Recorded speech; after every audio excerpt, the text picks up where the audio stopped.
চাওক প্ৰথম কথা হৈছে যে অশোক সিংগাল মিয়া জনগোষ্ঠীৰ লগতে গুৰুজনাৰ সৃষ্টি ভাওনাক লৈ যি ধৰণে তুচ্ছ তাচ্ছিল্য আৰু অপমানসূচক মন্তব্য কৰিছে এই কাৰ্যটোক আমি পূৰ্বেও নিন্দা কৰিছোঁ আৰু গৰিহণা দিছোঁ। আজিও আমি সদৌ অসম সংখ্যালঘু ছাত্ৰ ইউনিয়নৰ পৰিয়ালৰ ফালৰ পৰা তীব্ৰ গৰিহণা নিন্দা দিছোঁ যে অশোক সিংগাল এজন বহিৰাগত বনিয়াই আচলতে কিদৰে সাহস পালে অসমৰ প্ৰায় 90 লাখ জনগোষ্ঠী থকাৰ জনগোষ্ঠীক তুচ্ছ তাচ্ছিল্য কৰিবৰ কাৰণে গুৰুজনাৰ সৃষ্টি ভাওনাক তুচ্ছ তাচ্ছিল্য কৰিবৰ কাৰণে আচলতে আমি তেওঁলোকক বৰপীৰা পাৰি দিছোঁ আৰু তেওঁলোকে অসমখনত আহি লুণ্ঠন কৰি অসমীয়া জাতিটোক থানমান কৰি অসমত সাম্প্ৰদায়িক সংঘাত লগাই অসমৰ মাজত এটা বিভাজন সৃষ্টি কৰি তেওঁ ইয়াৰ পৰা গুচি যাব।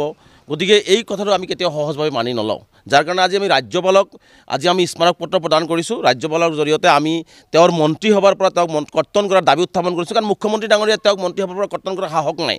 কাৰণ মুখ্যমন্ত্ৰীৰ সহায়স্বৰূপ মুখ্যমন্ত্ৰী হিমন্ত বিশ্ব ডাঙৰীয়াৰ সহায়স্বৰূপ মুখ্যমন্ত্ৰীৰ সাহসতেই আচলতে এনেকুৱা ধৰণৰ বক্তব্য আগবঢ়াই অসমখনত এটা সংঘাত সৃষ্টি কৰা পৰিৱেশ আচলতে সৃষ্টি কৰিবৰ কাৰণে লগাইছে বুলি এতিয়া আমাৰ সন্দেহ হৈছে। গতিকে আমি স্পষ্টভাৱে ৰাজ্যপালক আজি স্মাৰক পত্ৰ প্ৰদান কৰিছোঁ যে স্বাস্থ্য বিভাগৰ দ্বাৰা এটা বিয়াগম বিভাগ, যি বিভাগত সকলো জাতি জনগোষ্ঠীৰ মানুহে ট্ৰিটমেণ্ট হয়, কিন্তু আজি অশোক সিংগালে এই কথাটো বুজাই এনেকুৱা লগাইছে যে স্বাস্থ্য বিভাগতো মানুহক ট্ৰিটমেণ্টৰ পৰা বঞ্চিত কৰিব আৰু স্বাস্থ্য বিভাগৰ মাজত এটা বিভাজন যাতে হয়, হিন্দু মুছলমান হয়, মিয়া হয়, এই ধৰণৰ মানে ৰোগীৰ মাজত এটা বিভাজন সৃষ্টি হ'ব পাৰে, এই পৰিৱেশটো তেওঁ গঢ়িবৰ কাৰণে এনেকুৱা ধৰণৰ মন্তব্য আগবঢ়াইছে। আৰু মই এতিয়া অশোক সিংগাল চাওক কিমান নিম্ন মানসিকতাৰ, কিমান দুতলীয়া, কিমান দুমুখীয়া চৰিত্ৰৰ মানুহ, তাক মই এটা প্ৰমাণ আপোনালোকক দিছোঁ। আমি যোৱাকালিও আমি এইটো সৰজমিন তদন্ত কৰিছোঁ। নবীন নগৰত প্ৰত্যেক কোম্পানীয়ে যি বিল্ডিং সাজি আছে, যি ধৰণৰ ঘৰ সাজি আছে, সেই ঘৰৰ হাতৰ পৰশ কাৰ, অশোক সিংগালে ইয়াৰ উত্তৰ দিব লাগিব। সেই ঘৰখনৰ টাইলছ কোনে লগাই আছে, ইয়াৰ উত্তৰ অশোক সিংগালে অসমবাসী ৰাইজক দিব লাগিব। ঢেকীয়াজুলিত তেওঁ যিহেতু মিয়াৰ ভোট নালাগে, মিয়াৰ লগত 100% নাই, 1% মিয়াৰ লগত নাই, মই স্পষ্টকৈ কৈছোঁ মিয়াৰ লগত 1% নথকা মানুহজনৰ সেই প্ৰত্যেক কোম্পানীত কাম কৰা 90% শ্ৰমিক কোন, নাম ৰাজহুৱা কৰাৰ সাহস আছে নেকি? বুকুত সাহস আছে যদি অশোক সিংগালে সাহস ৰাজহুৱা কৰক। যি মানুহক যি বস্তু খায়, মানে যিসকলে যি বিশেষ মাংস খায়, সেইসকল মানুহৰ লগত তেওঁ নাই। সেই বিশেষ মাংস খোৱা মানুহৰ হাতৰ পৰশত প্ৰত্যেক কোম্পানীয়ে বিল্ডিং বনোৱা, বিল্ডিং ভাঙি পেলাবনে নাই, অশোক সিংগালে অসমবাসী ৰাইজৰ আগত ইয়াৰ উত্তৰ দিব লাগিব।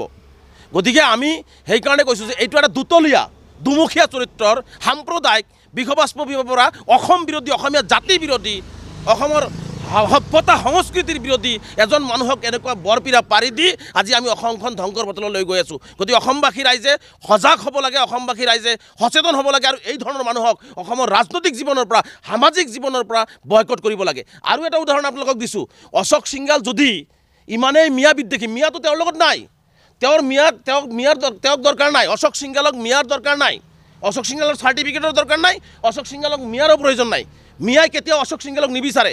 এই অশোক সিংগালৰ দৰে বিজেপি দলে চামুগুৰিত গৈ মিয়াৰ ভৰিত পৰি ভোট ভিক্ষা খুজিছিল।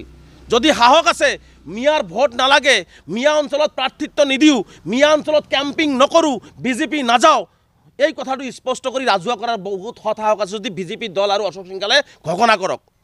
আজি অশোক সিংগাল দৰমহা ক'ৰ পৰা খাই আছে? অশোক সিংগালৰ পেটৰ ভিতৰত যিটো খাদ্য তেওঁ কিনি খাই আছে, যিটো সময়ত তেওঁ পৰিয়াল পোহপাল দি আছে, সেই দৰমহাত ৰাইজৰ কৰৰ জৰিয়তে সেই দৰমহা দিয়া হয়। সেই কৰৰ মাজত মিয়াৰো কৰ আছে, মিয়াও টেক্স দিছে।